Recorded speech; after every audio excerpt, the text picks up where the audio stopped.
7 लाख रुपया लेकर निकले थे HDFC बैंक से। 1 लाख रुपया इन्होंने अपने इसी की निशानदेही पे जो बाइक कथित रूप से बोल रहा था कि लुटा गया है, इसी की निशानदेही से रिकवर हो गया। नेशन देख रहे हैं आप, मैं हूं अनिल। राजधानी पटना में बीते दिनों हुए लूट का सफल उद्भेदन कर दिया गया है। हालांकि ये पूरा मामला जो है वो फर्जी निकला है।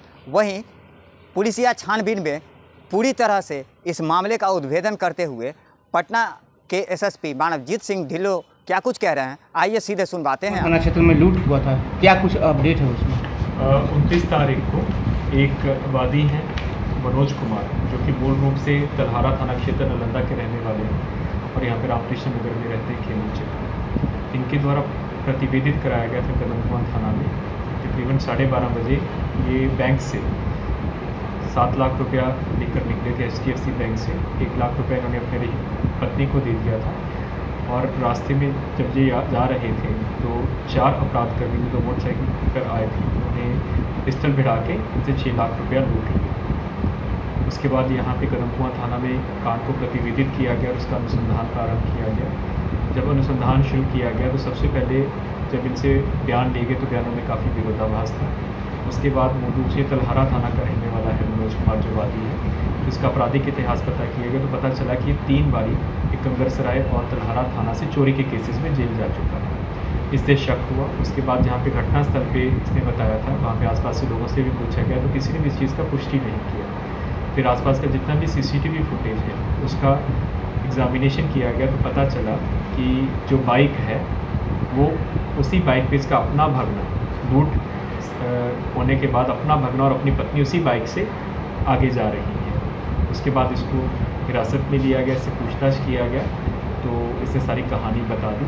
इसने बहुत से लोगों से कर्ज़ा ले रखा है, तकरीबन 35 लाख का कर्ज़ा बता रहा है। ट्रांसपोर्ट का काम करता था, कोविड आने की वजह से उसमें इसका काफ़ी नुकसान हुआ और इसी में ही क्योंकि अभी दशहरा का सीज़न है तो बहुत से लोग इससे जो कर्ज़ा था पैसा वापस मांग रहे थे। दूसरा, इसने अभी सितंबर के महीने में ही नया बाइक लिया था तो इसने ये सोचा था कि वो भी इसने किश्तों पे लिया था कि मैं बाइक का लूट का केस प्रतिवेदित करा दूँगा और उसके बाद मुझे किश्तें भी नहीं देनी पड़ेंगी और इंश्योरेंस भी क्लेम कर दूँगा।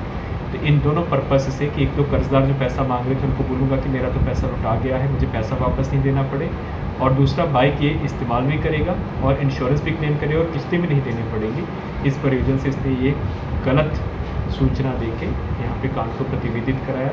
उसके बाद जब इसकी विस्तृत पूछताछ हुई है तो इसी की निशानदेही पे जो बाइक कथित रूप से बोल रहा था कि लुटा गया है, इसी की निशानदेही से रिकवर हो गया है और अभी तक तकरीबन 1,35,000 रुपया रिकवर हो गया है। 2 लाख रुपया इसकी पत्नी ने अपने ही अकाउंट में जमा करवाया था, उस अकाउंट को हम लोग फ्रीज़ करा रहे हैं और जो बाकी का पैसा है कुछ कर्जदारों को इसने दिया था, वहाँ से हम लोग रिकवरी करा रहे हैं। और इसी केस में इसके द्वारा जो षड्यंत्र रचा गया था, कूट रचना की गई थी, उसी के आधार पर नया केस करके इसको गिरफ्तार करके जेल में। तो जाहिर सी बात है, जिस तरह से बीते 29 तारीख को ये लूट का मामला जो है वो पुलिस के संज्ञान में आया था और त्वरित कार्रवाई करते हुए कहीं ना कहीं मामले की अनुसंधान शुरू की गई और जिसमें ये पूरा मामला जो है वो फर्जी लूट का निकला है। और इस पूरे पुलिसिया कार्रवाई में कहीं ना कहीं वो प्रॉपर्टी डीलर जो है मनोज कुमार, उसे पुलिस ने गिरफ्तार कर लिया है और इस पूरे साजिश का पर्दाफाश कर दिया है।